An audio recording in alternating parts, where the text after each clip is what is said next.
உங்களோட ஃபேவரட்டான கார்ட்டூன்ஸோட எண்டிங்ஸ் இதெல்லாம் தான். 90s and early 2K kids கிட்ட போய் உங்களோட ஃபேவரட்டான கார்ட்டூன் ஒன்று சொல்லுங்கன்னு சொன்னா அவங்க வாயிலிருந்து கண்டிப்பா ஜாக்கி ஜானுங்கிற பேர் வரும். அதோட கிளைமேக்ஸ்ல ஷிண்டுக்கும் ஜாக்கி ஜானோட மொத்த டீமுக்கும் பெரிய சண்டை நடக்கிற மாதிரி காமிச்சிருப்பாங்க.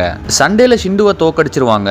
அங்கிளும் பீமா ஒரு முழு மந்திரவாதி ஆகிட்டான்னு சொல்லி அவனுக்கு ஒரு ஆக்டோபஸோட கால் கொடுப்பாரு, மேஜிக் ஸ்டஃப்.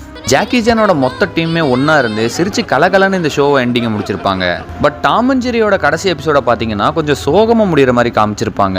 டாம் பாத்தீங்கன்னா ஒரு கேர்ள் பூனையை காதலிச்சிட்டு இருக்கோம். ஆனா அந்த கேர்ள் பூனை ஒரு கோல்ட் டிகரா இருக்கும். டாம் எவ்வளவு ட்ரை பண்ணியும் அந்த பூனை வேற ஒரு பூனையோட போயிடும். ஸோ அதனால மனசோடைஞ்ச டாம் சோகமாகி வந்து ரயில்வே ட்ராக்ல உட்காந்துரும். அதே சமயத்துல ஜெரியும் பாத்தீங்கன்னா வேற ஒரு எலியை காதலிச்சிட்டு இருக்கோம். ஆனா அதுவும் இன்னொருத்தனோட கிளம்பி போயிடும். ஸோ அதுவும் சோகமாகி வந்து ட்ராக்ல உட்காந்துக்கும். கடைசியா ட்ரெயின் வந்து அடிச்சு 2 பேரும் க்ளோஸ் ஆகிறது தான் எண்டிங். நம்மளை சிரிக்க வச்ச டாம் அண்ட் ஜெரிக்கு இப்படி ஒரு எண்டிங்கை எழுதுன அந்த கிரியேட்டரை போட்டு பொழக்கணும் போல இருக்கு. பென் 10 சீரிஸோட கடைசி எபிசோட் பார்த்தீங்கன்னா பென் 10 ஆம்னிவர்ஸ்ல தான் வருது. இந்த சீரிஸோட எண்டிங்கை எப்படி முடிச்சிருப்பாங்கன்னா, இந்த மொத்த பிரபஞ்சமும் உருவானதுக்கு காரணமே பென் 10ன்ற மாதிரி சொல்லியிருப்பாங்க.